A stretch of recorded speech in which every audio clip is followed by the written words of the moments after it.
It's the Sunshine Showdown as Florida and Florida State do battle in Tallahassee. We are here previewing, predicting, and breaking down this game between the Gators and the Seminoles.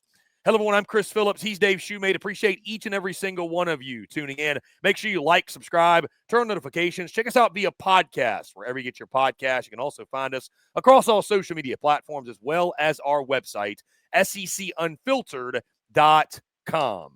This segment brought to you by our friends over at Prize Picks. Go to prizepicks.com. Use promo code SECU at sign up to get $50 instantly when you play your first $5 or more lineup. That's prizepicks.com. Promo code SECU to get your $50 bonus today. The Florida Gators and Florida State Seminoles renew their rivalry in the Sunshine Showdown Saturday night in Tallahassee. We are here previewing, predicting, and breaking down this game. I am Chris Phillips, and helping me do so, my good friend Dave Shumate joins me once again. Dave, what's going on, my friend? Appreciate you taking the time and excited to break down this game with you. Yeah, I mean, Florida been a totally different team since DJ Lagway's came in, CP. Just a totally different team, even really since I feel like that loss to Texas A&M. And they went into the bye week, and Billy Napier was like, this has been our best bye week of my coaching career, and myself, everyone started laughing at him. But even in losses to Tennessee, take away the Texas loss because they're playing with the Aiden Warner kid, the third-string quarterback from Yale. But even their losses to Georgia and Tennessee, they had chances in the fourth quarter and obviously against Tennessee in overtime to win those football games. And since DJ Lagway's really taken over, his team's looked a little different. Is it a national title playoff contender? No. But, it's a team who can be in games come the fourth quarter against other really good teams. They can ultimately pull the game out like they did against Ole Miss last week. And, Dave, you mentioned it, and we'll get into it more in a second, but a tale of two seasons in Gainesville and Tallahassee. One has gone one way. The other has gone the complete opposite. They both started off slow. They both started slow, but one just never got up off the mat. The other was found a way to rebound and make something of 2024. Again, this game, though, for all the marbles, Dave, Florida State, a 7 p.m. Eastern time kickoff on ESPN2 down there in Tallahassee at Doak Campbell Stadium. Dave, the Florida Gators, imagine if I told you in the preseason Florida would be a 15-point favorite over their arch rival, the Seminoles. The over-under set at 45.5. Florida leads this all-time series 37-28-2. And, of course, the last meeting, Dave, you might recall last year Florida gave Florida State one hell of a game. That was when FSU, obviously, Jordan Travis went down. Yeah, Jordan Travis went down. They went into Gainesville. FSU found a way to win that game 23-15. But, Dave, we mentioned, we'll dive into this game and the matchups and everything, but, dude, I can't help but look at this game and go, what happened to Florida State? We will forever talk about the curious case of the 2024 Florida State Seminoles. They have 2 wins, Dave. 2 wins against Cal, which I don't even know how they beat Cal, and Charleston Southern last weekend. I mean, it is crazy how bad they've been. From one year to the next. I mean, I think for some of it's probably culture. You're bringing in that many transfers. Again, that's why I've never been a big fan of bringing in the Power 4, Power 5 transfers in to come be starters that were backups at their prior schools, like Alabama. I mean, they brought in multiple Alabama transfer. Roydell Williams, Cedric Benson, or Xavier Benson, I believe, the wide receiver, the JUCO kid, was there.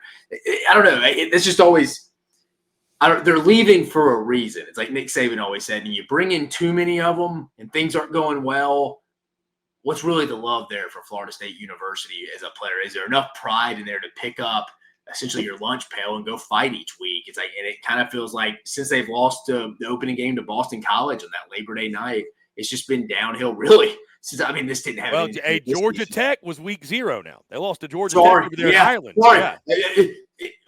Yeah, you're right. The week 0 game. Then the Boston. Then I think after Boston College, everybody sat there and was like, yeah, it's not going to be – because, we talk eye test. They didn't look good really in any week there. And then they had Memphis, and they lost to them the following week. And that was DJU. Somehow they got that Cal win at home. Somehow they got that Cal win. I mean, you think about it, Dave. They sit at, 2-9. Only 3 of those 9 losses were by single digits. I mean, they've been getting crushed by people. Yeah. They lost to Notre Dame a few weeks ago by 49 points. So, lost to UNC by 24. lost to Miami by 12.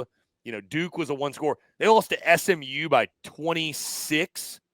So, I mean, they've been getting crushed by people. Yeah. So it's a team that you feel is it's fair to say they've tapped out.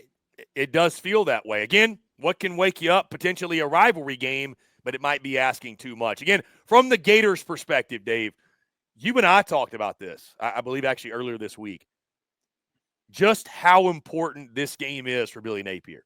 And they're all big. They're all important, right? I mean, when you're trying to get Florida football on the trajectory that Gator fans wanted on, these last 2 weeks, man, beating LSU, beating Ole Miss. I mean, you mentioned, man, we were at that game, the cocktail party, where Florida's tied with Georgia with 4 minutes to go. You could argue they should have beaten Tennessee. Like, all things considered, Dave, you win this football game, you finish 7-5. Was there anybody out there that would have argued 7-5 wouldn't be a great finish for Florida with this schedule? But you and I, we made the interesting point, right? You've beaten LSU and Ole Miss over the last few weeks. If somehow, some way, you go into Tallahassee and you let Florida State beat you, Dave, I don't think it's too far to say. I don't think it's too far-fetched to say it undoes all the good you did. It really does. It puts you squarely back in the crosshairs of Florida fans and calling for your job. So, I mean, it's always big to beat your rival, but for Billy Napier and finishing the season off the right way, is it not, Dave, like just a complete contrast? And you beat Florida State, you won 3 in a row, you went 7-5. It's high vibes everywhere. Everybody's fired up, crazy momentum. You lose to FSU. Everything you did positive. Those last 3 weeks are out the door. Everything you did positive is wiped away. Every single thing you did. So it's a massive game for Billy Napier and Florida, just handling their business, taking care of things, doing it the right way, and getting the win down there at Doak Campbell. Yeah, you lose this game, you're right. All your goodwill will be gone, and your seat will be flaming hot with just a flame torch underneath a metal chair that you're going to be sitting in all summer. You lose this one, even at 6-6, and I'd say even if you went and won your bowl game, they kind of be like, how did we lose to Florida State this year? That'd be a tough one, a tough pill to follow. I mean, like you said, even Vegas doesn't even believe it with it currently being a 14.5-point line right now. So, no, it'd be hard to come back from that one. The Gators will be led by their two-headed monster in the backfield, Dave. Montrell Johnson, Jaden Ball. Of course, you mentioned DJ Lagway. This is his rivalry game debut. I mean, again, man, I don't want to even make more of this one than needed. I think Florida should be able to have success on both sides of the football. I think offensively, you mentioned what DJ Lagway's done. I feel like he's done a really, really good job of just putting Florida in position to be successful. He hasn't been Superman or anything. He actually hasn't ran the football as much as I thought he would. I know he was kind of dealing with the injury coming back, but Montrell Johnson's been really good at the running back position. Jaden Ball, I think, is a star as a freshman. I would expect them, Dave, to lean on that running game, kind of set it up for DJ Lagway to hit some shots. But I think it all starts with the running game for Florida. No, and I think Florida State knows that. You're going to have to load the box. DJ Lagway is a good anticipatory thrower. He can beat you with his arm. We've seen that.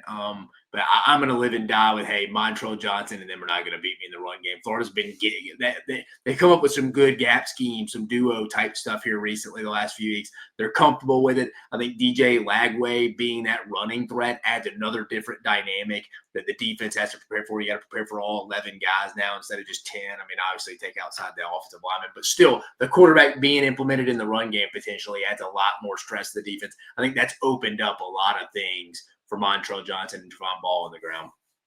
And I think from the other side, Dave, I mean, I just want to see Florida be aggressive. I think being aggressive across the board, funny enough, being a gator in the water smelling blood, go for the kill. Like Florida State, they're done. They're cooked. You look at them offensively, this Luke Kromenhoek, I don't even know how to say his last name. I'm probably butchering that. The freshman out of Savannah, Georgia, he played the majority of the game, or essentially all the game last week, 13 of 20, 209, 3 touchdowns granted against a 1-11 Charleston Southern team. Brock Glenn came in 3 of 3, 31 yards. So, listen, man, it is – this game to me, Dave, Florida State, this game's all about Florida. To me, this game's all about Florida. It just go out, take care of your business, be aggressive. Florida State is just trying to crawl to the finish line and get this season over with. You know, I kind of had some feelings, Dave, early in the week, like, man, maybe this is a dangerous spot. Like, does Florida State all of a sudden just come out of nowhere? They are who they are, which is a really, really, really, really bad football team. You're Florida, take care of your business, jump out early, put the foot on the throat, be aggressive. They're going to fold like a cheap 10, I think, if you do that. Yeah, I'm with you. I think the goal is if you're Billy Napier and then like, hey, maybe we take a shot off play action to open the game. Like, I know we want to play some complimentary football, but I feel like the ball's in our court here. Whatever energy's in Doak Campbell Stadium can be sucked out immediately if we can get up 14-0 right off the bat. I mean, people will be putting bags over their head. No one will be in the stands if we could really get out in front of these guys. I'm with you. It's not a bad call. It's an aggressive play call, but I'm with you. I think that has to be the game plan. Again, don't get away from the run game, but I'm not opposed to some early shots to try to put the dagger in early. I'm 100% with you because I do think Florida State is going to sell out on the run. And I just don't know how disciplined those Florida State defenders are going to be on a play action. I think that you could suck up a safety. It's like, oh, there it is over the top, Elijah Badger. Yeah, I mean, I'm just to be fair, Dave, like looking at path to victory for Florida State, like I really think the only way is Florida's got to turn it over 3 or 4 times. I mean, they got to play like their D-plus game, and Florida State play their best game of the year. I mean, that's the only way I see it. I really do. This FSU team is really, really bad. They're as bad as the record says they are. And again, they are just I like that, bags over the head crawling towards the finish line. So I was and the Luke Bromahoke kid, CP, I mean, he's got some talent, but you're right. He'd have to play his best game of his life as a true freshman in this environment and against an aggressive Florida defense who has played well at times this year. It's a tough ass across the board. Yeah.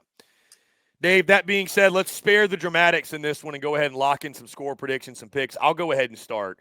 Again, this Florida State team, I'll admit, earlier in the week, I was like, is this a dangerous spot because FSU's got nothing to lose and maybe there's some pressure on Florida. I don't feel that anymore, man. I really think the momentum that Florida's playing with, they found something the last few weeks. And listen, happy for the Gators, happy for Billy Napier. I mean, it's never been a question of, I think Billy Napier, the best thing he's done this year, Dave, he has kept that locker room together. He's kept this team bought in. He's kept this team fired up, motivated. They haven't listened to the external noise. I mean, Dave, at one point this season, you could argue half the fan base, if not more, down there in Florida was like, I kind of hope we lose so we get change. I mean, and they never let it affect them. And I think that's one of the greatest compliments you can give Billy Napier is that he's kept this football team together all year. They will be motivated. They will be fired up to go win this football game, go beat their arch rival. I think Florida State right now has got a 2-game winning streak in the series. So they'll be fired up and excited to go into Doak Campbell and in that streak. I think DJ Lagway will continue to play well. I think, again, that two-headed monster at Johnson and Ball. I do expect, to your point, I think Florida is going to be aggressive. You get up on this team, they're going to fold. I think that's exactly what will happen, Dave. I think Florida gets the win. I think Florida covers in this game. This Florida State team, again, 9 losses, only 3 have been by single digits. This one is not going to be by single digits. They will put the final nail in the coffin for the 2024 Florida State Seminoles. Dave, give me Florida 31, Florida State 13. One team is playing with momentum. One team is playing excited, fired up. They can't wait to get to their bowl game. They're excited to be at this point in the season. Florida State would rather be doing anything else than taking the field on Saturday night. I think Florida wins, and they win big, 31-13 final score. Yeah, I mean, nobody on Florida's roster under the Billy Napier era, again, this was just their third opportunity, is beating Florida State. They lost a close one 2 years ago in Doak Campbell. I believe it was on a Friday. This was a game. That game was on a Friday night, if I remember right, back and forth. I think Florida's going to have the bigger motivation, obviously, coming out. I mean, I think some people are going to, maybe they can spoil Florida's like end of the year run. It's like, dude, I just think they're checked out. You brought in that many transfers. Sorry for the Florida State fans listening, if there's any listening. When you bring in that many transfers, there just can't be any pride within the program, because once you're not playing or crap hits the fan, no one's locked in. They're not staying there to be a Florida State Seminole. I think Billy Napier wants to get his first win against Florida State really bad. I think they come in, like me and you said, aggressive, because I do think, and I don't blame Florida State, they're going to sell out on the run with Montrell Johnson, with DJ Lagway opening up some of those running lanes. I think this is ugly from the beginning and to all the way through the end. I do. I really do. I think Florida State's going to tap out. What is the real motivation? It's not like they're rolling in here like Auburn has against Alabama with 5 wins and a chance to get to 6. You don't have that. I mean, you're going for your 3rd win, man. And Florida has all the motivation to finish at 7-5, get to a bowl game, get to 8 wins. That's massive for Billy Napier in year 3. You got your future quarterback